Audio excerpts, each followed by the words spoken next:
bi lay waxtaane ak yéen mbokk yi xam ngeen ni jamono yi fu ne ci àddina ay mobilisation takku ngir rek sóoraale lu ñëwagul fexe ba les dirigeants du monde kilifa yi àddina daal di am taxawaay genn gi ba li nga xamante ni mooy dugal a posen ci lii di jaww ji ba di yàq-yaxeet di am njeexite yu bon impact ci climat bi ñu dakkal ko lu ko mooy ku ne xam nga ni ci wàllu kon coppitey climat boobee ak ay loraangeem dina bari lool ci àddina waral taxawaay ci wàllu mobiliser tey nag ñu ngi amalam ndaje jamono yi ca dalab mbootaayu xeet yi ci ONU jëm ci wàllu environnement waral waxtaan week RFM ak ñun ci téléphone bi sax dañuy dem foofu ca New York ak Emmanuel Seck sëñ Seck ñu ngi lay ziar bu baax. waaw maa ngi leen di nuyu. ñu fàttali jërëjëf sëñ Seck ñu fàttali ni coordonnateur nga ci ENDA spécialiste ci wàllu changement climatique ak gestion durable des terres ñu ngi it ak soxna Madeleine Diouf Sarr moo jiite bànqaas bi nga xamante ni moo yittewoo lépp luy changement climatique ca ministère environnement madame Sarr ñu ngi lay nuyu. madame Sarr xam naa dina teew ci kanam tuuti Alimou Ba ci wàllu réalisation bi monsieur Seck ñu ngi amal ndaje foofu ñeel environnement climat bi ca New York laaj bu ci xel yi mooy ndax dinañ fa peese dara ñun ñi nga xam ni boo seetloo sax wàllu pollution yooyu ñuy wax duñu ay pollueur noone xëy na réew yi nga xamante ni ñooy gën a yàq jaww ji daal réew yu mel ni suñu yos yi bokkunu ca d'abord peese gi ci balance bi foofu ak lees mën a xaar ci ndaje mu ni mel. waaw li nga wax lu am la c'est-à-dire bu ñu xoolee suñu dëkk yi mën nañu wax ne lépp lu ñuy wax ci changement climatique luñ ciy andi barewul mais luñ ciy dund tamit ñun ñoo koy gën a yëg. loolu mooy paradoxe bi c'est-à-dire boo xoolee conséquences yi wax nañ ko inondation yi nga xamante ne moom la ñuy tudd sorowul mbirum changement climatique lépp li nga xamante ne dañ koy wax ci mbirum sécheresse désertification ak li nga xamante ne moom mooy géej gi di yóbbu kër yi yooyu yëpp dañ ko ciy boole donc ñun koy dund nu mu gën a méttee donc liñ ciy xaar mooy na wax dafa am limite lu ñuy laaj ni nii mooy nañ jëf donc lépp li nga xamante ne moom la ñuy séntu ci dëkk yi surtout dëkk yu mag yi yi nga xamante ne ñoom ñoo gën a industrialisé mooy nañ ñu yóbbu ci jëf parce que gis nañ ne convention bi c'est-à-dire bu ñuy discuter conférence des parties yi nit ñi dañuy jël engagement yi mais engagement yi du doy c'est-à-dire du ñu yóbbu ci jëf te léegi bu ñu continuer noonu par rapport à engagement yi ñu jot a am ci accord bu Paris bi day gën a yokk élévation niveau de température di ngeen ma bàyyi ci baal ci naturel parce que tubaab bi mooy gën a yomb mais gëm naa ne dinañ ko mën a dégg nu mu koy waxee noonu donc loolu moo tax ñu ne fii ba 2050 nag nit ñi gën a def effort comme ça ñu gën a wàññi li nga xamante ne moom mooy émission yi gën a causer changement climatique donc loolu la ñuy le secrétaire général aux Nations Unies woote pour que dëkk yi nañ ñu wàññi wax bu neex bi te jublu ci jëf bi comme ça ñu mën a dimbale ñi nga xamante ne ñoom nooy dund bu metti li jëm ci changement climatique. Maintenant dëkk yooyee yu mag a mag yi les grandes puissances est-ce que am na lu leen mën a tënk ci jëfloo leen parce que dafa mel ni aussi léeg-léeg dañuy jiital seen intérêt lool ba nga xamante ni l'autorité qu'il faut pour que ñu exécuter yenn accords yi du ñu demee. waaw xam nga boo xoolee nit ñi ku nekk day ñëw di xool di recroquevillé ci dëkkam maanaam nga dellu sa dëkk di jiital sa intérêt dëkk alors que mbirum changement climatique bi ñëpp la soxal c'est-à-dire lépp looy def tamit du yem ci sa dëkk day laal yeneen dëkk yi loolu moo tax ñu gën leen di ñaax di leen gën a woo par rapport à li nga xamante ne aussi moom moo nekk seen engagement ñu gën ko yokk c'est-à-dire nañ bàyyi individualisme bi te xool naka la ñuy agir disons en commun parce que buñ ko defulee aussi conséquences yi bu amee duñu ne dëkk yi nga xamante ne ñoo gën a néew doole ñoo koy yëpp ñëpp koy yëpp parce que boo xoolee mbirum désertification dëkk yi pays méditerranée yëpp laal na ko inondation ouragan yi tempêtes yi kenn du wax ne du laal États-Unis ñëpp dëkk yi yëpp lay laal donc plus muy gën a ñëw donc plus dëkk yi di ko yëpp plus population di ko yëg donc il faut que nit ñi gën a yee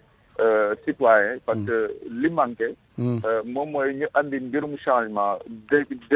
bu ñu am ci changement climatique au niveau citoyen très bien donc il faut que ñëpp xam ne mbir mi seen mbir la ñu gën a dóor pression gouvernement yi comme ça ñooñu mën a ñeme jël ay engagement bu nekkulee loolu rek à chaque fois dañuy bëgg di dellu ginnaaw te dellu ginnaaw bi baaxul fenn. dëgg la xanaa ma jeexale ak yow rek laata may jël madame Sarr comme yaa ngi New York ak sori waaye gi monsieur Seck ñu wax ci wàllu mobilisation bi ni nga ko waxee il faut que ñu gën ko dugal ci xelu nit ñi mais nit ñi tam bu ñu leen ko doon di tekkil maanaam di ko gën a mandargaal sànq junj nga ko xamal leen ni dérèglement yi ngeen gis yëpp inondation waame gi wàllu désert geeg yëpp kon nit ñi gën a xam soloy climat bi bañ a foog rek ne mbiri intellectuel rek la. du mbirum intellectuel parce que dañ koy dund. boo demee si goxaan yi actuellement ni Sénégal pratiquement ñëpp gis nañ ni taw yi tare. taw yi tar na ba inondation yi presque fëpp la weesu loolu boo xoolee nawet bi dafa yéex daanañ ko teel a am te léegi dafa mel ni day changé c'est-à-dire au lieu ñu am ko mu teel ay mois de mai wala juin léegi dañ koy am sax période bi xam nga loolu yëpp day andi perturbation si ñi nga xamante ne ñoom ñooy mbéy mën na andi sax difficulté par rapport à espèces yi nga xamante ne moom la ñuy utiliser pour mbéy mi par exemple boo doon utiliser xaw ma suuna la mooy le petit mil léegi ak taw yu bëri yi maanaam espèce boobu mën na bañ a adapté ba ak taw yi nu mu taree ni donc ce qui fait que sorgho bi moom mooy basi bi moom mooy gën a jekk parce que moom moo gën a ñeme ndox xam nga yooyu yëpp dafa am te fekk nit yi bu ñu préparé wulee yooyu kii semence wala espèce donc day am gàllankoor ci seen ci gàttal daal lépp lay déréglé waaw lépp lay déréglé donc boo xoolee aussi géej gi wax nañ ko sànq si journalu lu français bi am na espèce yi nga xamante ne par rapport à niveau d'élévation ak dérèglement bi dañuy am di migrer feneen c'est-à-dire au lieu ñu koy gën a fekk ci suñu gox feneen yeneen gox lañ koy fekk ci donc loolu yëpp day am incidence ci population yi ba nga xamante ne yenn saa yi nit ñi dañuy obligé bàyyi foofu seen gox dañ migré ji te xam nga gis nañ conséquence migration yi ak xale yi di jël looce yi wala bateau yi ndaw yi pour ci feneen fi nga xamante ne foofu la ñu yaakaar ne seen sutura foofu la mën a fajoo jërëjëf yooyu yëpp si la bokk jërëjëf Emmanuel Seck ñu doon jokkoo moom ca New York mu ngi nekk coordonnateur ci ENDA spécialiste ci wàllu changement climatique ni mu ko waxee changement yooyu kon seen i njeexite lu wér la ci sunu dund ak li nga xamante ni mooy jafe-jafe yi mu àndal waral ñu gën a taxaw ci xeex bi ngir yooyu changement climatique soxna Madeleine Diouf Sarr ñu ngi lay nuyu maa ngi leen di fay El Hadj. jërëjëf ñu ngi lay sant bu baax ci taaxirlu gi yow yaa ngi ca ministère environnement di chef division changement climatique ndajem ONU gi tey jii d'abord Sénégal nunu ca demeek nuñ mën a xaar ci ndaje mi. waaw Sénégal dem na fa ak délégation boo xam ne njiitu réew bi moo ko jiite. lu ñuy xaar si ndaje boobu mooy en tout cas woon kuréelu àdduna yëpp. suñu vulnérabilité comme nu ko waxee sànq sama collègue Emmanuel Seck ENDA changement climatique dafa nekk loo xam ne mu ngi jur ay yàq-yàq donc yàq-yàq yooyu nag am na impact ci économie bi te bu ñu waxee économie rek comme population bi moom la ñuy jiital loolu nag dafa laaj suñu njiitu réew yi donc président Macky Sall nga xam ne mooy président wu NEPAD mu dem partager vulnérabilité Afrique mais aussi wax ne vulnérabilité boobu bu ñu deful dara bu fekkee ne dëkk yu mag yi defuñu ay effort pour wàññi saxaar bi nga xam ne moom mooy dem ci atmosphère bi di yokk tàngaay bi nga xam ne moom la ñuy gis te mooy créer changement climatique bi bu ñu deful effort vraiment dinañu impacter fortement suñu développement économique en Afrique loolu benn wax la beneen wax bi aussi mooy Afrique mën na def wàllam ci effort bi mais bu waree def wàllu ci effort bi dafa laaj ñu accompagner ko accompagnement bi mooy accompagner financière accompagnement technique via le transfert de technologie am na vraiment ay opportunités yu ñu xalaat ne mën na fa jóge ci panel international boobu. Très bien. Maintenant kilifa Afrique yi notamment le chef de l'État sénégalais dañ fay dem ak plaidoyer bi ni nga ko defee muy lu wér waaye yan moyens lañ am pour weñ loxoy ñi nga xam ne ñoom ñooy pollueurs yu mag yi les grandes puissances est-ce que foog nga ni am nañu ay moyens lu may rek xëy na jéem leen convaincre.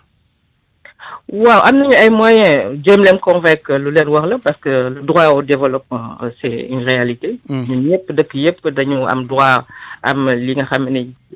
dëkk yu mag yi moom la ñu am. dëkku mag yi comme ni ko waxee rek ñoom am nañu responsabilité ñoom ñooy responsable changement climatique bi nga xam ne moom la ñu nekk di dund actuellement. loolu moom ñëpp firndeel nañ ko scientifique yi firndeel nañ ko. donc loolu déjà argument lu ñuy wax argument équitabilité. mu ngi ci kaw taabal bi donc ñëpp am nañu droit développer beneen argument bi mooy amuñu intérêt ñoom en tout cas ñuy seetaan dëkk yu ndaw yi parce que bu ñu leen seetaanee aussi dinañu gis commencé nañu gis migration bi ñoom nekk na problème boo xam ne ñoom déjà problème la ci ñoom waaw ñu ngi koy joytu le fait que ñu gis suñu population yi di ñëw seen zone mais yeneen problème yi mooy ñoom bu ñu jàppalewul ñun lañ def comme ñoom donc def comme ñoom mooy continuer di polluer continuer di dagg àll bi donc ça veut dire que jaww bi di gën di tàng te bu gën di tàng tamit changement climatique du suñu dëkk rek mais ñoom tamit ça les concerne donc ça veut dire que tamit am na impact si ñoom am na impact ci seen économie te ñun aussi suñu population bu néewee doole aussi marché mondial bi aussi day am impact donc bu ñu xoolee rek ñun ñëpp ça nous concerne ñëpp ça nous concerne donc état yëpp ñoo war a vraiment lëkkaloo pour jéem a xool nu ñuy saafara problème maintenant ñàkk teewuk réew mu mel ni États-Unis wala Brésil du ci yàq dara ci ndajem tey mi bon xalaatu boog lu gënoon nag mooy ñu nekk fa mais États-Unis même bu fekkee ne état ba nekku fa comme ni ñu ko waxee rek États-Unis am na ay ce qu'on appelle c'est une confédération d'États États-Unis ay dëkk yu bëri ñoo lëkkaloo créé États-Unis te dëkk yooyu ku nekk dafa am genre souveraineté te ñoom ñu ngi inscrire aussi def ay efforts sur changement climatique donc c'est pas parce que état bi gisuñu ko que ñeneen ñi état yu ndaw yi nga xam ne ñoom ñoo tax États-Unis wax États-Unis ñooñu ñu ngi liggéey ci mbirum changement climatique donc ñooñu ñu ngi def seen wàll et donc xalaat nañu ne dañu war a continuer rek ba même bu ñu ñëwul léegi dinañ ñëwaat quoi loolu moom gëm naa ko ñu jeexale madame Sarr fii ci Sénégal nag ci wàllu mobilisation gi ngir climat bi daal di dugal ci xelu nit ñi ak wàllu comportement lu koy sàmm dafa mel ni fii ak tekk-tekkaar la def jamono yu àddina yëpp gis nga même tout tànk yi à travers le monde di amal li mobiliser fii moom ñun yëguñu lu géej gi riir ci waxin. xëy na gisuñu ko en matière de communication mais maa ngi doon wax sànq rek ne semaine bi passée am nañu ay benn fondation des jeunes de la nature yoo xam ne benn kuréel boo xam ne ay étudiants ñoo ko créé étudiants d'Afrique une centaine ñu woon ministère de l'environnement di def benn conférence de ñu ngi préparé ci jàng nan la ñu war a négocier sur le climat donc ñu ngi nekk di jàng ci seen biir di échanger xam ne bon ëllëg ñoom ñoo ko moom donc ëllëg ñoom ñoo war a défendre climat bi ñoom ñoo war a jël ay responsabilités commencé nañ nag di ci yëngu xam naa ne tamit ci samedi bi def nañu jour de set setal parce que boo xoolee samedi bi tamit amoon na nettoyage dans le monde donc ñoom tamit bokkoon nañ ci mais au niveau du parc def nañu seen wàll donc am na ay efforts yoo xam ne ay initiatives yoo xam ne ay ONG ay société civile ñu ngi koy jël mbirum climat comme ni ñu ko waxee rek dañuy ñaan mu gën di law parce que defe naa c'est la conscience globale citoyenne mooy tax waaw ay mouvement ay changement ci gàttal du mbiru état kese je pense que ñëpp lañu war a impliqué ndax lii moom am na solo goo xamante ni xëy na aussi léeg-léeg ñàkk xam bi bu ma sañ wax ñàkk njàng mu bari mi taux d'analphabétisme mais ku ne xam nga ni lii bu dakkul day faf dérégler lépp ci dundin effectivement donc am na solo goo xamante ni faw ñëpp taxaw ci ñëpp su ko ci seen loxo jërëjëf madame ñun en tout cas ñu ngi liggéey ak ñëpp ak collectivités locales yi ak secteur privé yi ak association yi ak vraiment toute la société civile ak universitaires yi pour réellement xool nan la ñuy ku nekk war na ci dugal loxoom du mbirum administration kese du mbirum intellectuel comme ni nga ko waxee rek ñun ñëpp dañ ci wax a fagaru ko bu doon ay daanu yi tege dañ naan réew yi nga xam ñooy pollueurs yu mag yi ñiy sànni posen ci jant bi ñu jaww ji ñu daal di damp réew yu mel ni suñu yos yi ay koppar yu nu mën a aaree sunu environnement. waaw dinañu damp ñu ngi ut parce que ñu ngi jox ay subventions. am nañu benn financement bu ñu teg mooy le fonds vert climat bi nga xam ne dañu ne presque chaque année à partir de 2020 $100 milliards war nañ ko teg sur la table pour accompagner. Est-ce que c'est proportionnel aux dégâts quand même waxuma mu doon damp massa leen rek de waaye mu proportionnel ak ñoom it seen yàq googee nu yàq. proportionnel nag loolu société civile war a xeex ñun ñëpp lañ ci war a xeex. wax ne war na proportionnel. waaw war na proportionnel mais war na proportionnel mais laaj na xaalis bu bëri parce que yaa ngi wax ay 3 trillions de dollars donc xaalis bu bëri la donc comme ni ko waxee rek aussi xalaat nañu ne aussi business bi war na dugg ci biir voilà waaw ak business bi donc dañuy xalaat ne mu bañ a doon sujet tabou nañ la ko wax ñu dégg ko waaw waratul nekk sujet tabou sax parce que je pense que impact yi leer na quoi impact yi leer. Merci beaucoup madame Sarr